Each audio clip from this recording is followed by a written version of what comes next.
आज का जो हमारा टॉपिक है वो है कंजर्वेशन ऑफ मोमेंटम। लास्ट वाले टॉपिक में हमने मोमेंटम की बात की थी। उम्मीद है आपको वो कॉन्सेप्ट अच्छे तरीके से समझ आ गया होगा।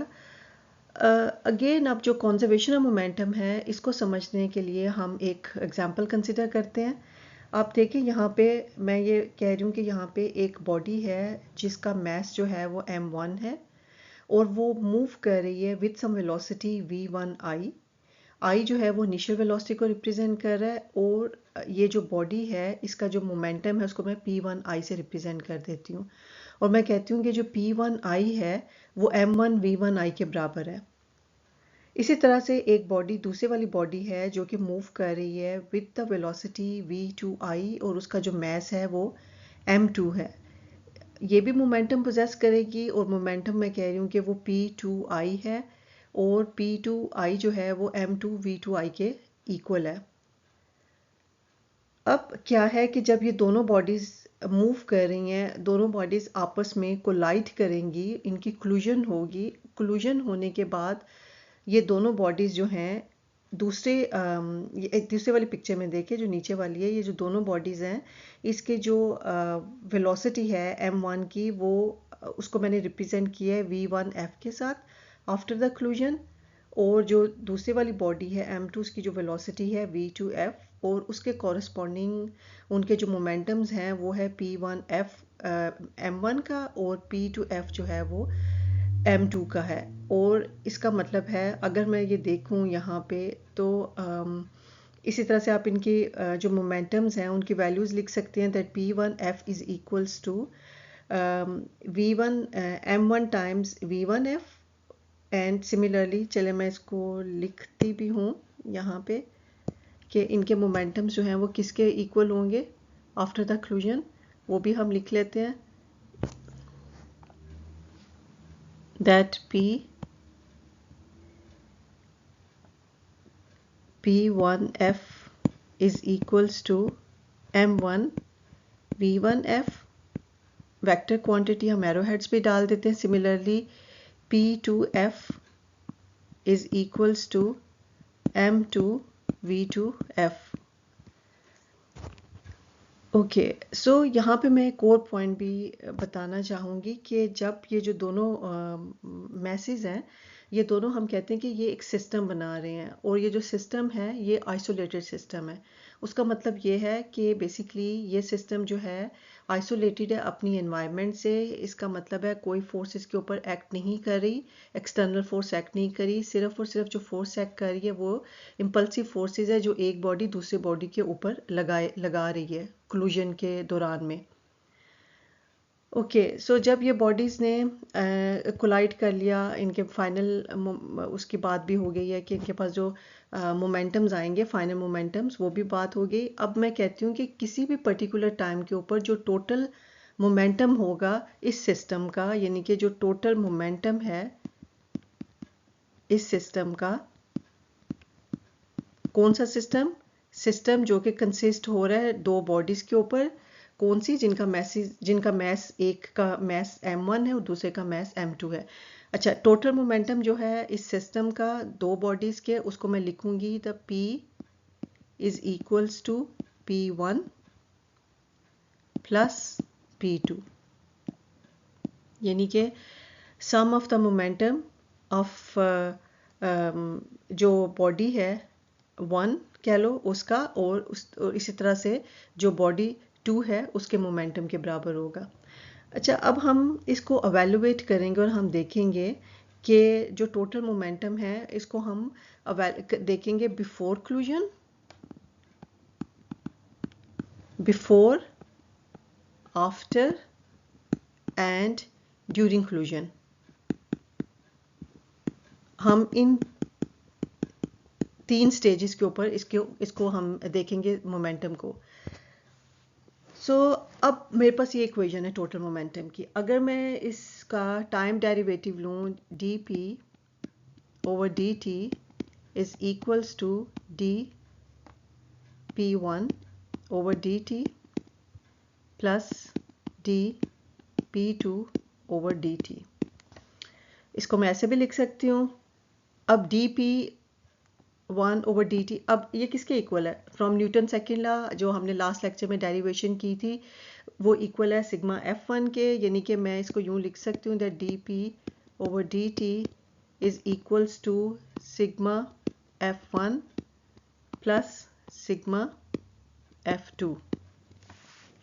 अब हमने देखा कि ये तो मेरे पास आ गया। अब मैंने इसको वैल्यूएट करना है। सबसे पहले हम कंसिडर कर लेते हैं बिफोर क्लूजन देखते हैं। सो बिफोर क्लूजन में देखती हूँ कि ये वाली जो मेरी इक्वेशन है ये किस तरह से होगी। और आपको पता है बिफोर क्लूजन कोई भी नेट फोर्स बॉडी के ऊपर एक्ट नहीं कर रही, यानी कि ये जो दो बॉडीज़ हैं, दोनों बॉडीज़ मूव कर रही हैं, इन दोनों के ऊपर कोई भी नेट फोर्स एक्ट नहीं हो रही। इस वजह से मैं ये कहूँगी कि जो सिग्मा F1 है that is equals to 0 and sigma F2 that is equals to 0 before collision, क्योंकि बिफोर क्लूजन कोई भी नेट फोर्स एक्ट नहीं हो रही। इस वजह से मैं कहूँगी dp/dt that is equals to 0 before क्लूजन। इसी तरह से हम देखते हैं कि आफ्टर क्लूजन भी अगर आप देखें तो जब ये दोनों बॉडीज़ ने कोलाइड किया था, दोनों बॉडीज़ कोलिजन के बाद अपनी डिफरेंट वेलोसिटीज़ यानी कि उनकी वेलोसिटीज़ में चेंज आई है और उसके साथ वो मूव कर रही हैं। और आफ्टर कोलिजन भी इनके ऊपर कोई भी नेट फोर्स एक्ट नहीं हो रही। सिमिलरली मैं कहूँगी कि आफ्टर कोलिजन अगर मैं इसको एवेलुएट करूँ, so after collision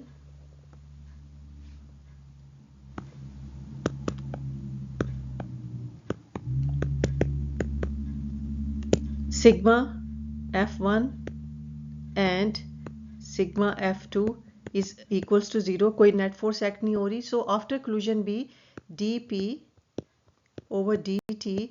is equals to 0। So before क्लूजन dp/dt equals to 0, after क्लूजन dp/dt equals to 0। अब हम देखते हैं ड्यूरिंग क्लूजन। सो ड्यूरिंग क्लूजन ड्यूरिंग क्लूजन क्या है, मैं कहती हूँ कि जो F12 फोर्स है, F12 फोर्स एक्ट हो रही है बॉडी 1 के ऊपर बॉडी 2 की वजह से, यानी कि M1 के ऊपर M2 की वजह से। इसी तरह से मैं कहती हूँ कि F21 जो है वो फोर्स एक्ट हो रही है M2 के ऊपर M1 की वजह से। तो F12 और F21 जो है ये बेसिकली एक एक्शन और रिएक्शन जो पेयर बना रहे हैं। तो न्यूटन के थर्ड लॉ के मुताबिक इन दोनों का मैग्नीट्यूड तो सेम होगा, लेकिन इन दोनों की जो डायरेक्शन है वो ऑपोजिट होगी। सो F12 equals to minus F21, इसको मैं ऐसे भी लिख सकती हूँ that F12 plus F21 that is equals to 0। So अब मैं ड्यूरिंग क्लूजन में अगर देखूँ इक्वेशन जो थी rate of change of momentum, so dp/dt that is equals to again जो नेट फोर्स उसके ऊपर एक्ट हो रही है दैट इज इक्वल्स टू 0। तो इसका मतलब है कि हमारे पास ड्यूरिंग द क्लूजन भी वही रिजल्ट आया है जो बिफोर और आफ्टर क्लूजन आया, that is dp/dt that is equals to 0। इसको मैं इक्वेशन नंबर 1 कह देती हूँ। तो आप देखें कि जब टाइम डेरिवेटिव किसी भी क्वांटिटी का 0 है, यानी कि time derivative of this momentum is equals to 0, तो इसका मतलब ये होता है कि वो जो क्वांटिटी है वो चेंज नहीं हो रही, वो कांस्टेंट रह रही है। तो इस केस में हमारे पास क्वांटिटी क्या है, मोमेंटम है।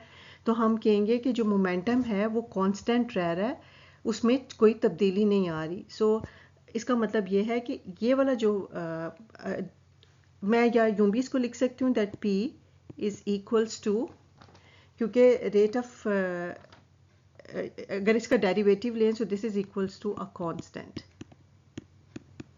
सो P is equals to a constant. तो ये है law of conservation of momentum, that is the initial momentum of the system before collision is equals to the final momentum of the system after collision, यानी कि कोई change नहीं आ रही momentum में। Okay, सो इसके बाद मैं ये अगर बताऊं कि फॉर एग्जांपल आपको इन पिक्चर्स को देख के जो लास्ट वाली मैंने स्लाइड में आपको दिखाई थी, यहाँ इन दोनों पिक्चर्स को देख के आपको लग रहा होगा कि नहीं मोमेंटम में तो चेंज आ रहा है ये तो, लेकिन अगर आप यहाँ पे देखें तो जो वेक्टर सम है, यानी कि जो पहली पिक्चर है इसमें जो वेक्टर सम आ रहा है और जो सेकंड वाली में यानी कि बिफोर द क्लूजन जो वेक्टर सम है और जो आफ्टर द क्लूजन वेक्टर सम है मोमेंटम्स का, वो सेम रह रहा है, आप दोनों पिक्चर्स में देख सकते हैं। तो इसकी वजह से तो this is basically law of conservation of momentum. अब हम लोग इसको रिमूव कर देते हैं। तो एक और जो आई थिंक मैं इनको अगर वर्ड्स में पुट करना चाहूँ तो मैं ये कह सकती हूँ कि when the net external force acting on the system, यानी कि when the net external force acting on a system is zero, the total linear momentum of the system remain constant. ये एक और तरह से हम इसको यूं वर्ड्स में डिस्क्राइब कर सकते हैं। ये जो मैथमेटिकल एक्सप्रेशन था इसको हम वर्ड्स में इस तरह से लिख सकते हैं। अच्छा, अब एक और तरह से भी हम इसको एक्सप्रेस कर सकते हैं कि मैं यूं भी लिख सकती हूँ दैट पी आई इनिशियल जो मोमेंटम है that is equals to P F, यानी कि initial momentum is equals to the final momentum. तो इनिशियल मोमेंटम फॉर एग्जांपल इस केस में क्या था, जो सिस्टम था वो दो बॉडीज़ के ऊपर मुश्तमिल था। तो इनिशियल मोमेंटम को मैं ऐसे भी लिख सकती हूँ, this is equals to P1I plus P2I initial momentum of the system before collision, और सिमिलरली जो PF है that is equals to P1F plus P2F, that is total momentum of the system after collision. So equation number ये जो 1 है, जो मैंने इधर already ये लिखा है इक्वेशन नंबर 1, और फिर ये इक्वेशन नंबर आप इसको कह लें दिस इज, इसको मैं 2 कह देती हूँ दैट P इज कांस्टेंट, और इसको मैं इक्वेशन नंबर 3 कह देती हूँ। सो इक्वेशन नंबर 1, 2 एंड 3 ये सारे इक्विवेलेंट हैं, और हम इसे कहेंगे it's an equivalent mathematical statement of the conservation of linear momentum for an isolated system consisting of two bodies.